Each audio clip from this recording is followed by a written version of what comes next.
प्रिय विद्यार्थियों, शुभ दिन।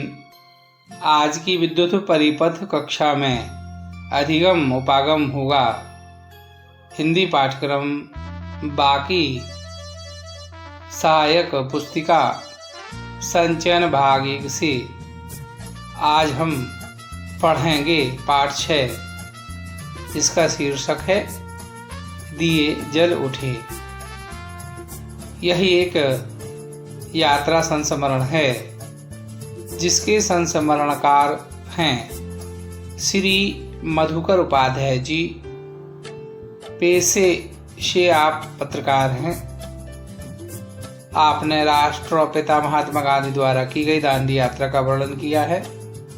तो आइए हम अध्ययन करेंगे सरदार वल्लभ भाई पटेल द्वारा आंग्ल सत्ता के प्रति विद्रोह से। रास के बूढ़े बरगद ने यह दृश्य देखा था।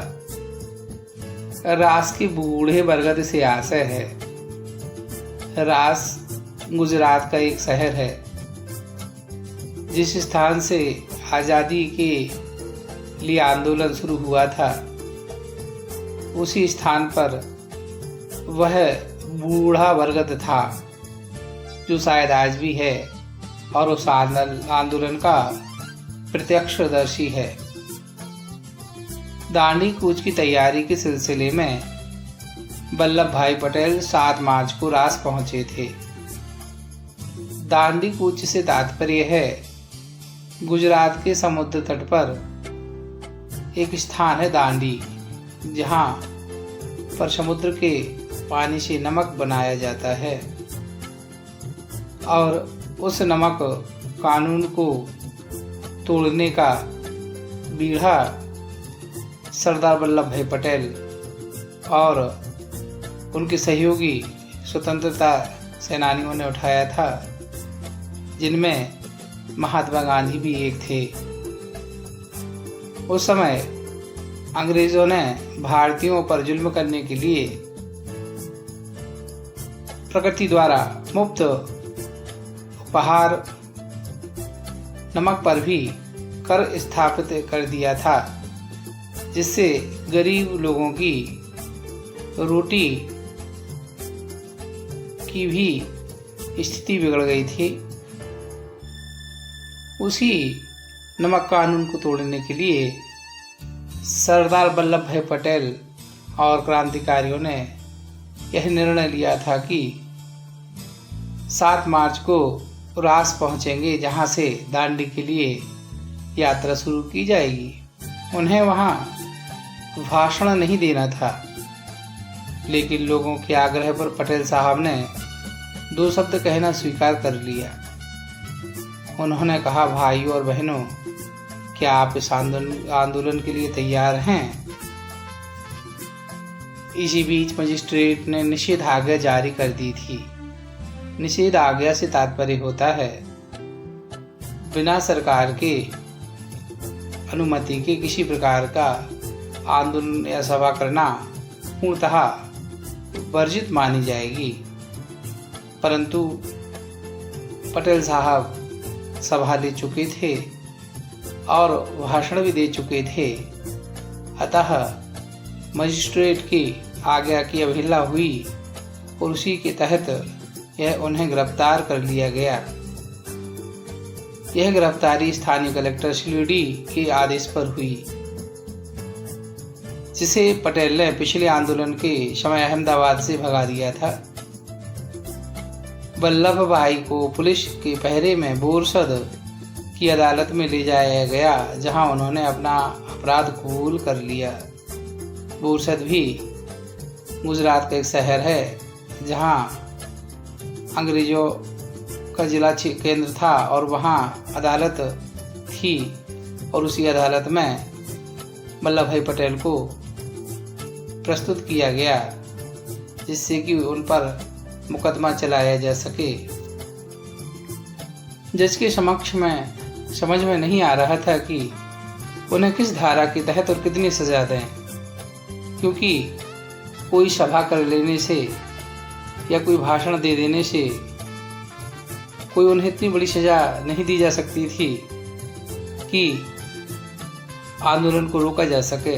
फिर भी 8 लाइन का अपना फैसला लिखने में उन्हें 1.5 घंटे का समय लगा और उन्होंने बहुत विचार करने के बाद पटेल साहब को 500 जुर्माना के साथ 3 महीने की जेल की सज़ा सुनाई और उन्हें अहमदाबाद में साबरमती की जेल लाया गया। अहमदाबाद के नज़दीक साबरमती नदी प्रवाहित होती है और उसी नदी के तट पर जो अंग्रेजों ने जेल बनाई थी उसे साबरमती की जेल कहा जाता था। अतः उन्हें साबरमती की जेल में भेज दिया गया। साबरमती आश्रम में गांधी को पटेल साहब की गिरफ्तारी, उनकी सजा और उन्हें साबरमती जेल में लाए जाने की सूचना दी गई। उन्होंने कहा कि अब गांव दांडी कूच की तारीख बदल सकती है। अब वह अपने अभियान पर 12 मार्च से पहले ही रवाना हो सकते हैं। अर्थात गांधी जी समझ गए कि अब अंग्रेज तय किए गए समय के पहले कुचक्र रचकर इस आंदोलन को किसी प्रकार से समाप्त करने का प्रयास करेंगे। अतः जो तारीख पहले से तय की गई है उस तारीख के पहले ही हमें अपना आंदोलन पूरा कर लेना होगा। आश्रम में एक आदमी यह हिसाब लगा रहा था कि मोटरसाइकिल से बोरसद से साबरमती जेल पहुंचने में कितना समय लगेगा। जेल का रास्ता आश्रम के सामने से होकर जाता था। आश्रम वासी पटेल की एक झलक पाना चाहते थे। यह अनुमान लगाकर गांधी जी आश्रम से बाहर निकल आए। पीछे पीछे सब आश्रमवासी आकर सड़क के किनारे खड़े हो गए। लोगों का ख्याल था कि पटेल को गिरफ्तार करके ले जाने वाली मोटर वहां किसी भी हालत में खड़ी नहीं होगी। लगता है पटेल का रोब ही था कि पुलिस वालों को मोटर रोकनी पड़ी और पटेल साहब के कहने पर या आग्रह करने पर अंग्रेजी सिपाहियों ने मोटर को रोका। कुछ देर के लिए पटेल साहब और गांधी जी की मुलाकात भी हुई। गांधी और पटेल सड़क पर ही मिले। दोनों की संक्षिप्त मुलाकात हुई। अब पटेल ने कार में बैठते हुए आश्रम वासियों और गांधी जी से कहा कि मैं चलता हूँ, अब आपकी बारी है। अर्थात जो आंदोलन पटेल साहब ने प्रारंभ कर दिया था उसे आगे बढ़ाने का जिम्मा उन्होंने बाबूजी को सौंपते हुए और अंग्रेजी सजा को पूरा करने के लिए प्रस्थान कर दिया। पटेल की गिरफ्तारी पर देश भर में प्रतिक्रिया हुई। दिल्ली में मदन मोहन मालवीय ने केंद्रीय असेंबली में एक प्रस्ताव पेश किया जिसमें बिना मुकदमा चलाए पटेल को जेल भेजने की सरकारी कदम की भर्त्सना की गई। प्रस्ताव पास नहीं हो सका। इस प्रस्ताव पर कई नेताओं ने अपनी राय सदन में रखी। पटेल साहब को जिस छोटी सी कार्य की इतनी बड़ी सजा दी गई थी उसके विरोध में बनारस काशी के महान स्वतंत्रता सेनानी महामना मदन मोहन मालवीय जी जो उस समय केंद्रीय असेंबली के सदस्य हुआ करते थे, उन्होंने सरकार के लिए विपक्ष की तरफ से एक प्रस्ताव रखा जिसमें पटेल साहब को इतने छोटे से कृत्य के लिए इतनी बड़ी सजा दिए जाने का विरोध था, लेकिन सरकार ने उस प्रस्ताव को ठुकरा दिया। वहीं मोहम्मद अली जिन्ना ने कहा, सरदार वल्लभ भाई पटेल की गिरफ्तारी अभिव्यक्ति की स्वतंत्रता के सिद्धांत पर हमला है। भारत सरकार एक ऐसी नज़ीर पेश कर रही है जिसके गंभीर परिणाम होंगे। वहीं दूसरे स्वतंत्रता संग्राम सेनानी मोहम्मद अली जिन्ना ने भी इस कदम का विरोध करते हुए सरकार के फैसले पर कड़ी प्रतिक्रिया देते हुए कहा कि यदि कोई व्यक्ति अपने विचार रखता है तो यह उसका अधिकार होना चाहिए। किसी भी व्यक्ति के विचार को कुचलना उसकी अभिव्यक्ति अर्थात बोलने की स्वतंत्रता के विरोध में है। इस प्रकार यदि सरकार कदम उठाएगी तो देश में उसके प्रति गलत संदेश पहुंचेगा और लोग सरकार के प्रति दृष्टिकोण बदल देंगे। गांधी जी के राज पहुंचने के समय वह कानून लागू था जिसके तहत सरदार वल्लभ भाई पटेल को गिरफ्तार किया गया था। सत्याग्रहियों ने अपनी ओर से पूरी तैयारी कर ली थी। अब्बास तैयब जी वहां पहुंच चुके थे। अब्बास तैयब जी उस समय अहमदाबाद के निजाम हुआ करते थे, पर वह गांधी जी से बहुत प्रभावित थे। साथ ही वह भी चाहते थे कि अंग्रेज देश खाली करें और गांधी जी की गिरफ्तारी की स्थिति में कूच की अगुवाई कर सकें। तैयब जी को ऐसा प्रतीत हुआ कि न जाने कब अंग्रेज कुचक्र चलकर गांधी जी को भी गिरफ्तार कर लें और उनके द्वारा खड़ा किया गया आंदोलन कौन संभालेगा।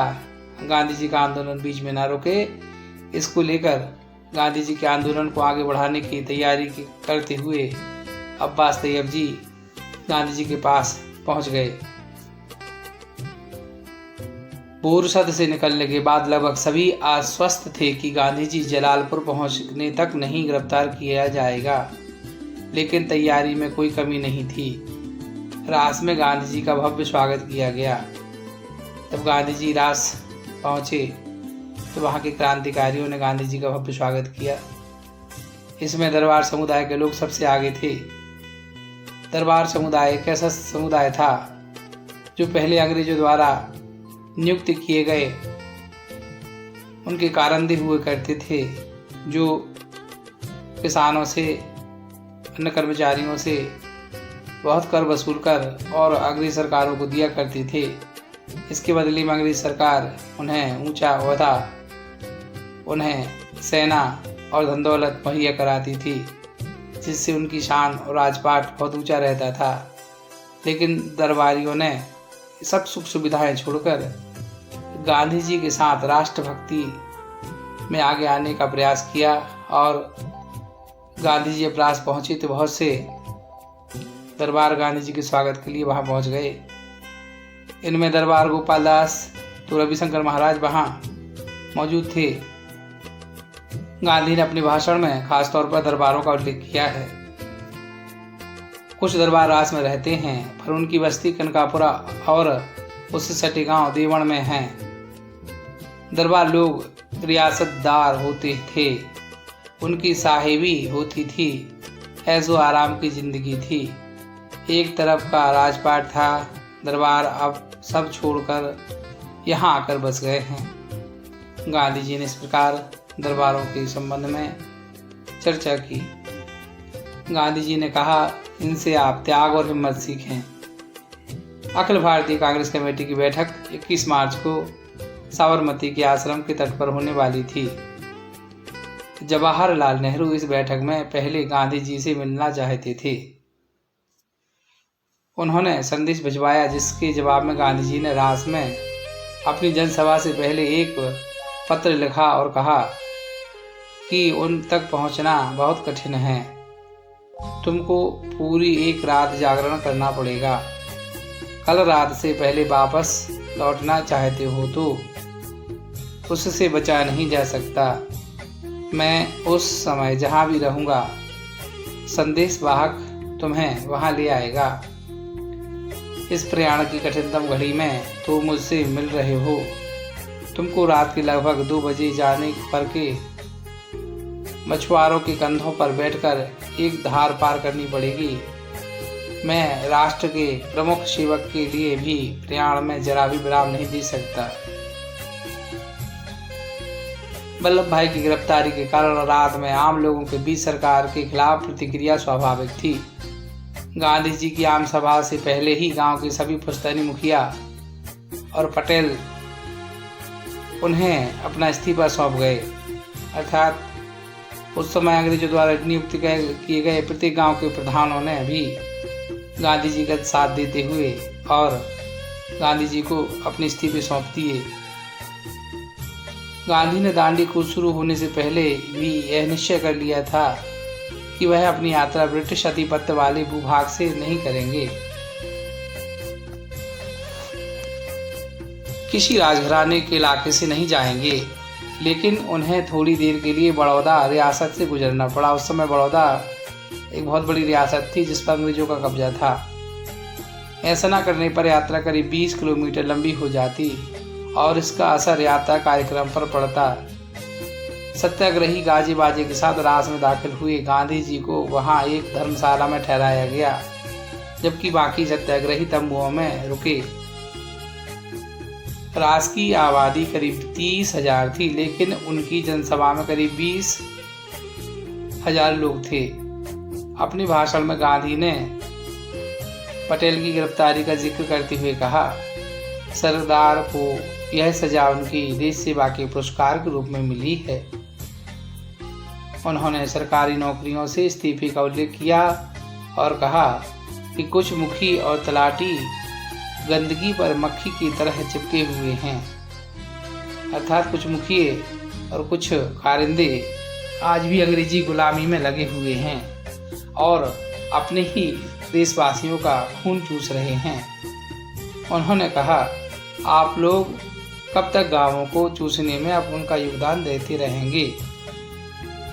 सरकार ने जो लूट मचा रखी है उसकी ओर से क्या अभी तक आपकी आंखें नहीं खुली? गांधी ने रास में भी राजद्रोह की बात पर जोर दिया और कहा कि उनकी गिरफ्तारी अच्छी बात होगी। सरकार को खुली चुनौती देते हुए उन्होंने कहा, अब फिर बादल घिराए हैं, या कहो सही मौका सामने है। अगर मुझे सरकार गिरफ्तार करती है तो यह एक अच्छी बात होगी, क्योंकि गांधी जी जानते थे कि सरकार यदि उनको इस स्थिति में गिरफ्तार कर लेगी तो सारा देश एक साथ खड़ा हो जाएगा और अंग्रेजों को संभाल पाना बड़ा मुश्किल होगा। मुझे 3 माह की सजा होगी तो सरकार को लज्जा आएगी। राजद्रोही को तो काला पानी देश निकाला या फांसी की सजा हो सकती है। मुझे जैसे लोग अगर राजद्रोही होना अपना धर्म माने तो उन्हें क्या सजा मिलनी चाहिए। सत्याग्रही शाम 6 बजे रात से चले और रात 8 बजे कनकापुरा पहुंचे। उस समय लोग यात्रा से थके हुए थे और कुछ थकान इस आशंका से भी थी कि मही नदी कब और कैसे पार करेंगे। नदी के किनारे पहुंचते ही समुद्र की ओर से आने वाली ठंडी बयार ने सत्याग्रहियों का स्वागत किया। कनकापुरा में 105 साल की एक बूढ़ी महिला ने गांधी के माथे पर तिलक लगाया और कहा, महात्मा जी, स्वराज लेकर जल्द वापस आना। गांधी जी ने कहा, मैं स्वराज लेकर ही लौटूंगा। गांधी की जनसभा का निर्धारित समय 8 बजे था, लेकिन कनकापुरा पहुंचने में हुई देरी के कारण उन्हें 1 घंटे के लिए स्थगित कर दिया गया। जनसभा में गांधी जी ने ब्रितानी कुशासन का जिक्र किया। उन्होंने कहा, इस राज में रंक से लेकर राजा तक सब दुखी हैं।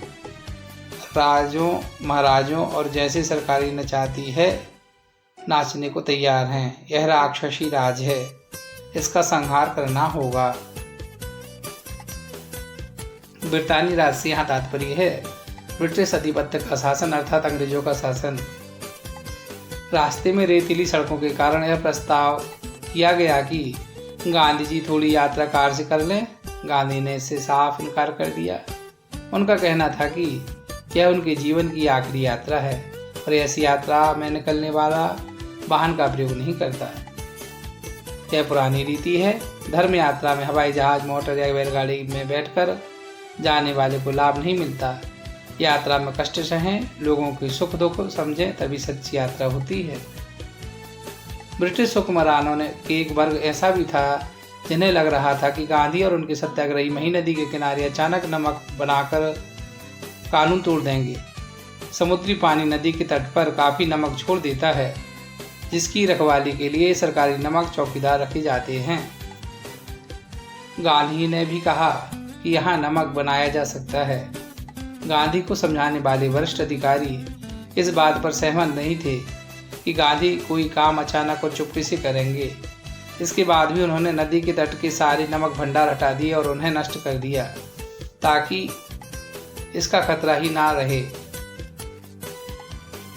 नियमों के अनुसार उस दिन भी यात्रा कनकापुरा में गांधी के भाषण के बाद समाप्त हो जानी चाहिए थी, लेकिन इसमें परिवर्तन कर दिया गया।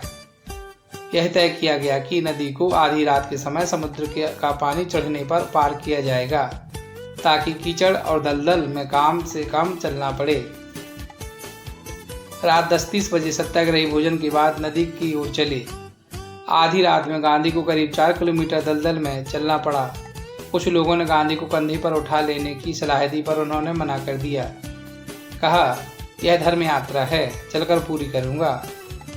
तट पर पहुंचकर गांधी ने पैर छुए और झोपड़ी में आराम किया। आधी रात का इंतजार करते हुए मही नदी के तट पर उस चुप अंधेरी रात में भी मेला जैसा लगा हुआ था। भजन मंडली थी, दांडिया रास में निपुण दरबारी थे। उनके गीत के बोल थे, देखो गांधी का दांडिया रास, देखो बल्लभ का दांडिया रास, दांडिया रास सरकार का नाश, देखो विट्ठल का दांडिया रास, देखो भगवान का दांडिया रास। गांधी की नदी पार करने की जिम्मेदारी रघुनाथ काका को सौंपी गई थी। उन्होंने इसके लिए एक नाव खरीदी और लेकर कनकापुर पहुंच गए। बदरपुर के रघुनाथ काका को सत्याग्रहियों ने निषाद राज करना शुरू कर दिया। उनके पास बदरपुर में काफ़ी ज़मीन थी और उनकी नावें भी चलती थीं। जब समुद्र का पानी चढ़ना शुरू हुआ तब तक अंधेरा इतना घना हो गया था कि छोटे मोटे दिए उसे भेद नहीं पा रहे थे। थोड़ी देर में कई हजार लोग नदी के तट पर पहुंच गए। उनके हाथों में भी दिए थे। यही नज़ारा नदी के दूसरे तट पर भी था। गांव और आसपास से आए लोग दिए की रोशनी के लिए गांधी और सत्याग्रहियों का इंतजार कर रहे थे। रात 12 बजे महिसार सागर नदी का किनारा भर गया। पानी चढ़ आया था। गांधी झोपड़ी से बाहर निकले और घुटनों तक पानी में चढ़कर नाव के पास पहुंचे। महात्मा गांधी की जय, सरदार पटेल की जय, जवाहरलाल नेहरू की जय। किनारों के बीच नाव रवाना हुई। नाव रघुनाथ काका चला रहे थे। कुछ ही देर में नारों की आवाज़ नदी की दूसरी तरफ से भी आने लगी, जैसे वह नदी का किनारा नहीं बल्कि पहाड़ की घाटी हो जहां प्रतिध्वनि सुनाई दे रही हो। मही सागर नदी के दूसरे तट पर भी स्थिति कोई भिन्न नहीं थी। उसी तरह का कीचड़ और दलदल जमीन। यह पूरी यात्रा का संभवतः सबसे कठिन हिस्सा था। 1.5 किलोमीटर तक पानी और कीचड़ में चलकर गांधी जी रात करीब 1 बजे उस पार पहुंचे और सीधे विश्राम करने चले गए। गांव के बाहर नदी के तट पर ही उनके लिए झोपड़ी पहले से ही तैयार कर दी गई थी। गांधी जी के पार उतरने के बाद भी तट पर लोग हाथ में दिए लिए खड़े रहे। सभी सत्याग्रहियों को भी उस पार जाना था। शायद उन्हें पता था कि रात में कुछ और लोग आएंगे जिन्हें नदी पार करानी होगी। यह प्रकरण यहीं पूर्ण हुआ। अब बारी है प्रश्न अभ्यास की, तो लीजिए प्रस्तुत हैं प्रश्न जिनका आप अभ्यास करिए।